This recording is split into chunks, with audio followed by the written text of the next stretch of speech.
Hey guys, and welcome to the Alberta Aviation Museum.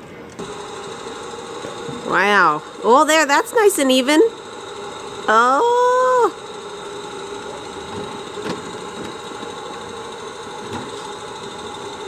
You're looking at the clouds.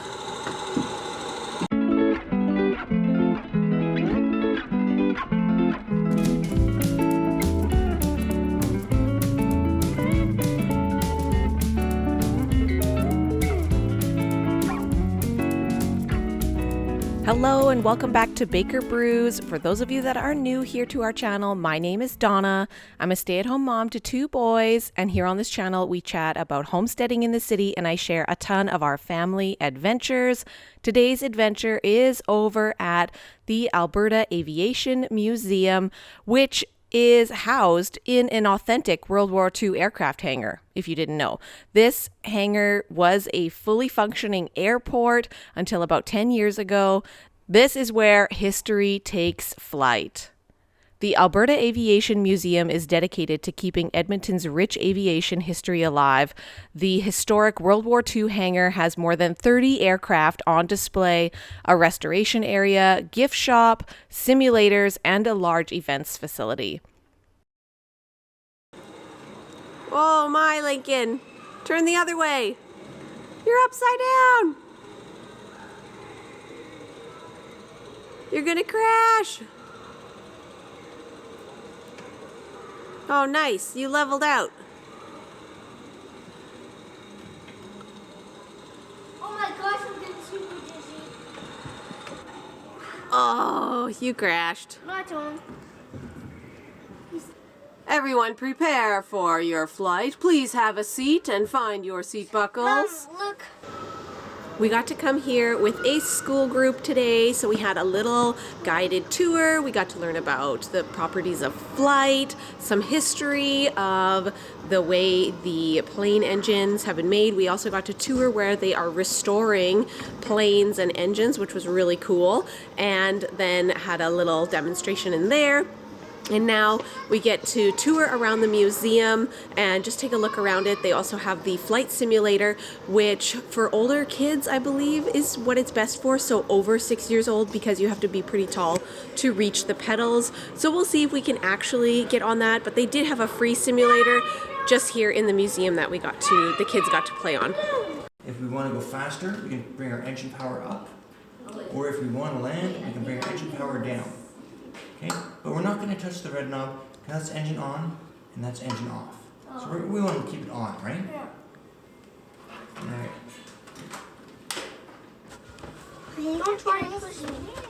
This is your Lethbridge Air Service. We only seat a family of 4. If you have all of your belongings, please keep them with you. Whoa. That is a fire extinguisher. Please do not pull the pin.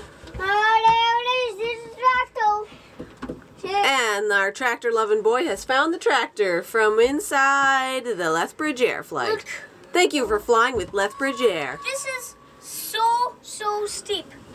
Whoa. It is steep, isn't it? Mommy, can you sit too?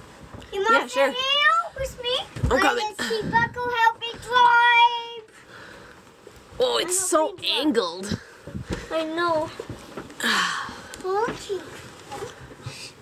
Okay. Is everyone seat buckle? Do not, push that. Then go back to my seat. Emergency door. Beep. That's if you want to get out in an emergency. Out. Yeah, out. Like if the plane is on fire. And you jump out with a parachute. Yeah. They are basically pulling your airplane in 4 different directions. And when you are flying an airplane, you need to think about all 4 of them. So we're going to talk about those as we go around. But we're also going to talk a little bit about the history of flight. So I said earlier this building was built in the 1940s, and it was built as an airplane hangar. And so until 2013, so just over 10 years ago, the area all around us outside was an airport. So there was an airport right here in the middle of Edmonton until about 10 years ago. How many years ago do you think? What do you think? Have there been airplanes around for 500 years, do you think? 1 zillion. 1 zillion million years? For a long, long time? Was it before World War I? Do you think maybe about 100 years? Yeah. 100 years. You think about 100 years? It was Good before job. World War I, and it was a little bit more than 100 years. It was 122 years this year, so 1903. Think about how much airplanes have changed in the last 120 or so years. Things have changed really, really, really fast. And so like you mentioned, the Wright brothers were the first people to put together an airplane that actually worked, but a lot of the ideas and a lot of the science behind it, people have known for a really, really long time. Has anybody ever heard of Isaac Newton, people? And does anybody know what he was famous for? Yeah. Oh, please. Discovering gravity. Yeah, so there's a very famous story about discovering gravity where he's sitting under an apple tree, an apple falls, hits him, and he says, Eureka, something must be pulling that down. And yes, that's the so-called discovery of gravity. So basically, he discovered that there is a force that is pulling everything down to the ground. Does anybody think that might be important for airplanes for any reason? No. No? An airplane to fly. Do you think that maybe we have to think about gravity a little bit? Because if it's pulling us down, we somehow have to find a way to pull up to get to basically an opposing force to that gravity. The biggest event of the year at the Alberta Aviation Museum is Open Cockpit Day, which is held around September. The countdown is on for Open Cockpit Day. It is an exhilarating event where you can immerse yourself in the aviation history. Open Cockpit Day is one of these events that I would absolutely love to come back to the Alberta Aviation Museum to check out. They will have over a dozen historical aircraft that are available for you to get inside, from sleek jets to rugged bush planes and more. I think this event would be really cool, especially for any kids that are interested in airplanes or aircraft, or if they're just more of the hands-on type of explorer. This is something that I think my kids would really enjoy. Any chance they have had to hop into an airplane has been really fun for them, and they enjoyed the simulators that were available when we did go and visit. If you're curious, the Alberta Aviation Museum, I saw, also does birthday party packages, and they actually look really cute. Like, you get your museum tour, you learn Morse code, you can design a pilot wings badge, and then you can add on the simulator, and it would look like a fairly decent price. I think if my kids really wanted to come back or host a big party, I think this would be a really cool, unique idea to do for a birthday party, especially for little boys or anybody who is interested in aircraft. Wow. This is where they would fix the airplanes up, right? So it's like a shop. Whoa, that's really cool. If you see a propeller on an airplane, it is going to be powered by a piston engine. However, it is not always going to be powered by a piston engine. You can get what's called a turboprop, which is a jet engine with propeller.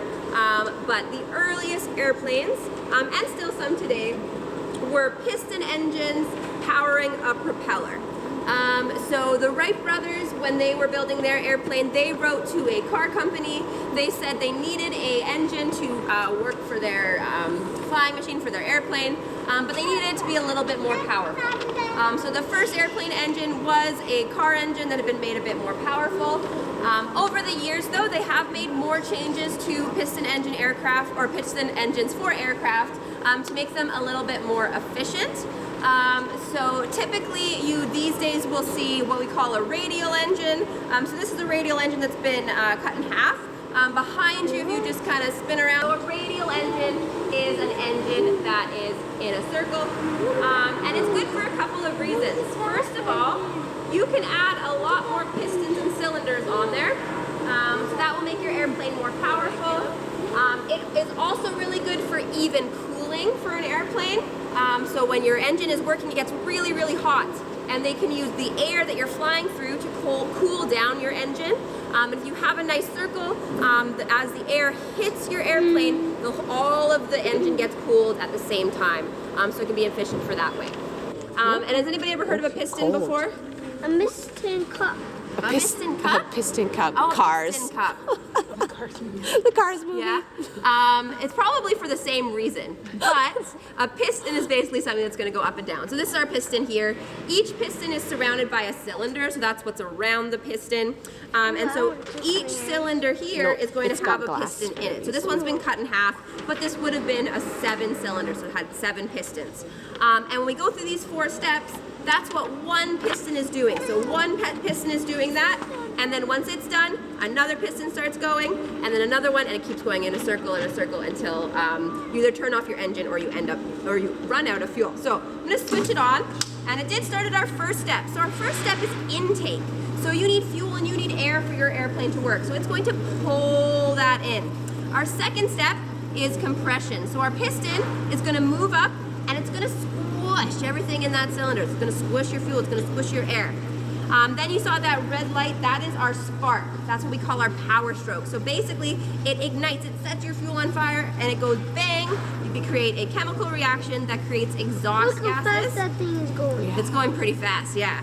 So step 4 is your exhaust. So it's gonna push everything out, and the whole thing's gonna start again. So we gotta go through intake, compression, power, and exhaust over and over again until you turn off your engine.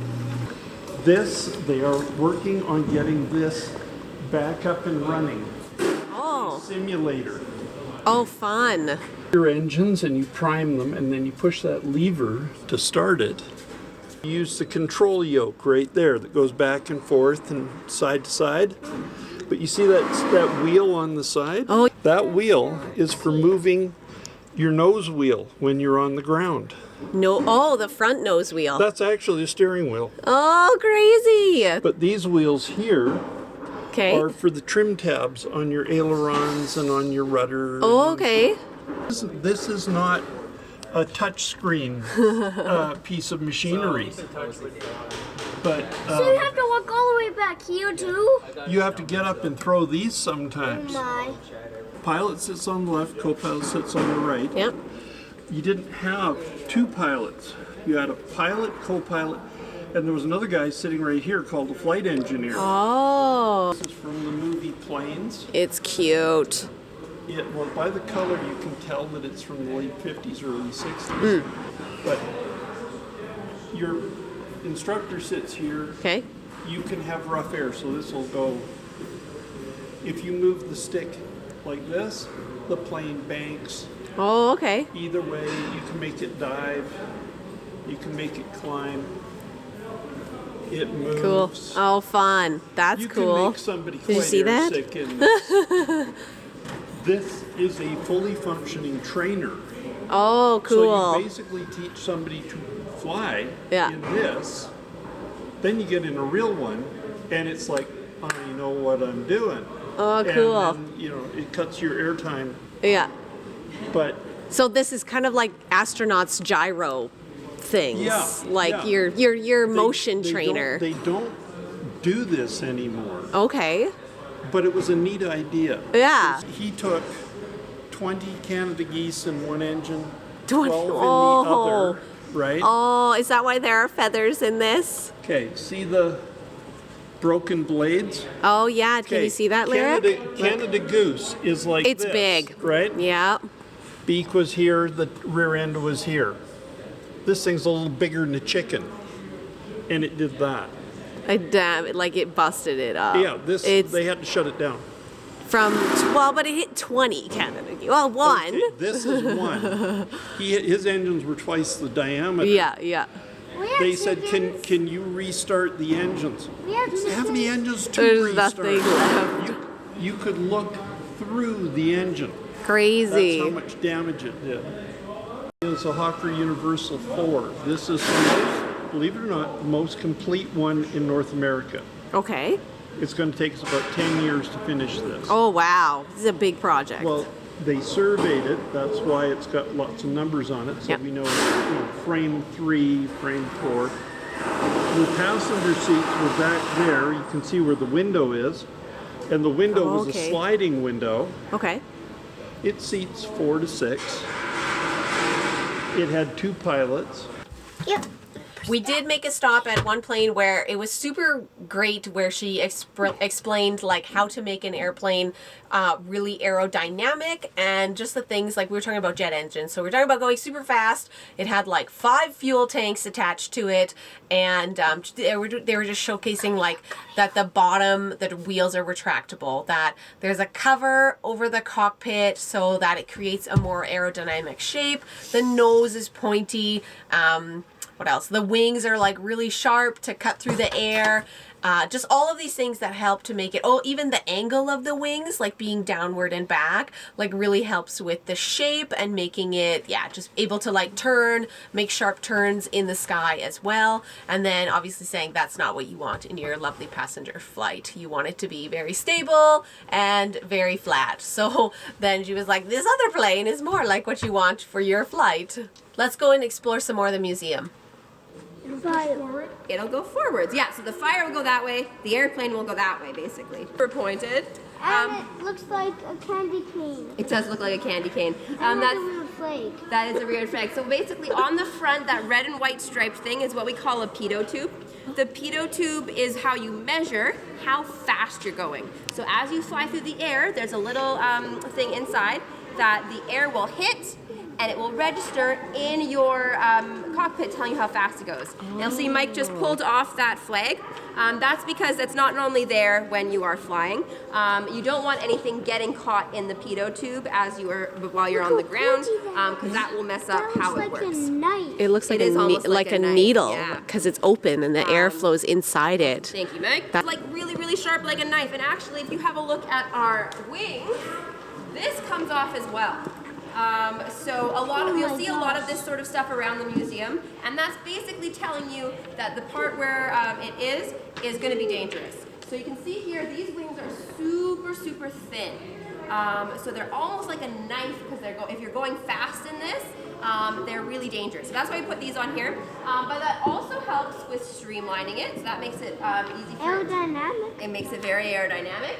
And it's kind of hard to see, but you also might notice that the wing is a little bit swept back and down. So they're kind of shaped like this. And that's different than if you go to the airport and you go on like a passenger plane here. Having the wings like this makes it really easy for it to fly around and turn. And that's good for an airplane like this, a military plane. But do you think you want that if you're going on a passenger plane? No. No, you want it to be a nice comfy ride, right? You want it to be nice and stable. Yeah, so these are two of the fuel tanks. There's 2 more of these on the other side, and then there's one inside as well. So what happens is the wings here are actually hollow. So they're empty. There's a fuel tank in here. They'll use that fuel, and then once they need more fuel, the fuel from these will get pulled up inside, and they'll go inside to the gas tank inside. So you're right, these are fuel tanks. A lot of people do think they look like missiles or bombs or something. Tractors have fuel too. Tractors do have fuel, you're absolutely right. They don't need quite as much fuel though, because they're not going as fast. No. Yeah, did this go like... Yeah, they go pretty slow and steady. He's very into tractors. You like tractors? Well, there are a couple of tractors around here. That was flown by a squadron called 418 Squadron. And 418 Squadron was actually based in this hangar during the 1950s and 60s. So for a long time, people were flying in and out of these hangars in these B-25s. And this one is kind of special, or the Daisy May is special, because it has a special connection to the museum, or to the building that the museum is. So in 1956, there was a pilot, his name was Terry Champion, and he was in 418. And 418 was a reserve squadron. That meant they were basically just practicing in case they were needed. So one day, he was going on a training mission. He didn't go too far from Edmonton. He went on this short mission, and he had a successful flight. It all went well, but then he got back to the airport. And as he got onto the ground, he noticed that his brakes weren't working. And he did crash, but he actually crashed into this building. So he crashed this plane into the wall that's just behind us here. And you can look, there is a picture at the top here. So that's the Daisy May, and that's the building we're in. So have a look. In the summer, it looks like they also have simulator Saturdays at the museum. So the simulators are on the state-of-the-art Redbird simulators, and it's on every Saturday for $5. You can enjoy 20 minutes of uninterrupted flight time. And we did the simulator while we were here. Now, they recommended that you be over 6 years old in order to reach the pedals, but the staff were awesome. I definitely think that my 6-year-old enjoyed the simulator, and I don't think it was too far out of range for him. And then we even had my youngest go on the simulator as well for a couple seconds. He is only 4, but he still tried it, and I think it was still really fun. And I'm glad that they let both kids go on, even though I only paid $5 for one of them to do it. There is also a free simulator in the museum itself, and that one is just easy, and it was fun, and it had 2 seats, one in the front and one in the back, so it was a really good time with that as well. And there are a couple planes as well in the museum that are just open on a regular basis. The cockpits are open for you to go into. For example, the Lethbridge Air, that one we had a lot of fun playing on as well. While we take a little break on the Lethbridge Air and take our next flight, I wanted to share with you guys just some of the airplanes that we got toured around. I really like that part of this field trip when they toured us and they talked about the specific airplanes. Like we saw one that was I believe it was the first one that was home built in Edmonton. And she shared a funny story about how they built it in the guy's basement or his garage. And then it was all awesome. The airplane fit. They ordered all the parts in. They built it in there. It fit. But then it was like, when it was time to take it out, they were like, what are we going to do? So they had to break down the wall to get the airplane out. So they did that, which I thought it was just a funny little story. And then they it flew around, and then a friend of his, I guess, crashed it, and they decided not to rebuild it, so it remained in storage. And then they brought it here to be restored.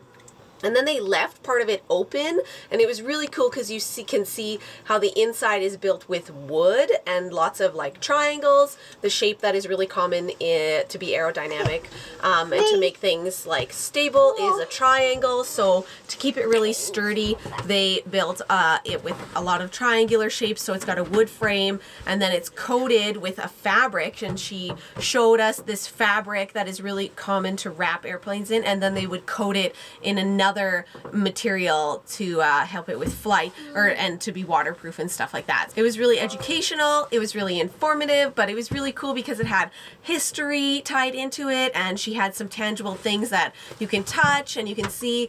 In this museum, they do encourage you to stay in the barricades, so do not cross the red barricade, do not go on the rocks, and also even if you can reach stuff because it's overhanging, they don't want you to touch it. So if your little one has a problem with like touching things, then obviously try and get them in the simulator and in the Lethbridge Air, because then they can get in and out of it, and it's not a big deal to touch it. But otherwise, you are not supposed to be touching this stuff. A lot of it is fragile. It is historic. The Aviation Museum does have a open cockpit day. They also have homeschool days, which I believe then they open up more airplanes that you can get in and out of. You guys remember this story? She was telling us about Alf Want, was a member of the Edmonton and Northern Alberta Aero Club, which was so successful after its founding, it rapidly grew to more than 100 members. Snow. It says, imagine you are going on a trip in the Norseman. Look closely around the plane. What do you think it will be like when you get there? What one thing would you make sure to bring with you if you were going on a flight to somewhere cold? What would you bring? Snacks. A hat. Wow, look, they had a whole plate of tools. But does anybody have a guess what it might be covered in? Yeah? Very thin metal. Very thin metal. So typically a lot of airplanes are covered in metal. However, really early planes were not. So this one's not metal, but it is a really good thing to use. It's not plastic. The problem with plastic, because it's very light, it's easy to make into shapes, is if it gets really hot, it melts. So you don't want your airplane to melt. It also can get brittle if it gets cold. So they don't typically use plastic. Yeah, the ones. This one is actually a fabric-covered airplane. So the fabric that you're seeing is called Dacron. It's a man-made fabric, but this plane was from the 1920s or 30s, and then they would have probably been using natural fabric, so something like cotton or linen. Now it doesn't feel exactly like the airplane, and that's just because once they've put the fabric on there, they cover it or they spray it with a special paint on top. And that makes it a little bit stronger. So we're gonna go see the Mosquito now. Oh, take a look. Come look, Larry. There's a mosquito on it even. Ha ha ha, funny. And it is a World War II plane. And during the Second World War, they were using metal for a lot of things. They were using so much metal that there was a shortage of metal in Britain. So they needed a bomber that wasn't gonna use very much metal. So this airplane is almost made entirely out of something else. There is some metal, so the engine and the covering on the engine is made of metal. Just so there is a mosquito, so you know the name. Is not made of metal, but the rest is something else, yeah? But this plane is almost entirely made out of wood. And you come around this way. It's made out of wood. Mosquito, because it was made of wood, it made it very, very light. It made it very fast. It made it very hard to detect, so it made it a very good airplane for a lot of reasons. This one is the Mosquito airplane that's made of wood. That made it very quiet, very stealthy. Did you? That is a B-29 Super Fortress. That's the one that dropped the atomic bomb. Oh my. It's big. Now, they're different scales, but okay, that one there, the black one is a B-17. That's a B-29. Those are the same scale. Oh, cool. But that is still a very, very huge airplane. The Avro Aero, that in 1958, that was a Mach 2 all-weather fighter. It would do at least Mach 2, and it was Canadian designed and built. And the the government canceled it February 20th, 1959. Thanks so much for watching, guys. If you like this kind of content, don't forget to hit that like and subscribe button.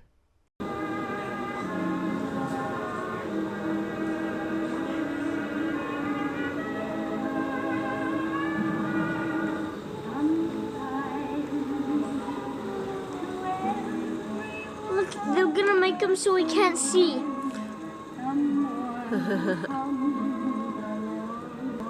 I think this is another section. This is support for a squadron. Want to go in? Yeah.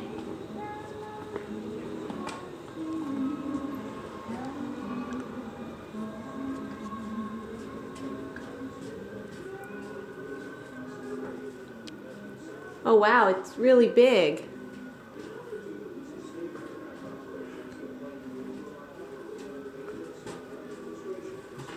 Medals.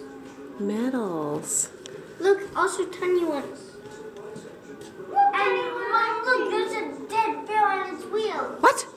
Let me see. Oh yeah, that is a bear skin.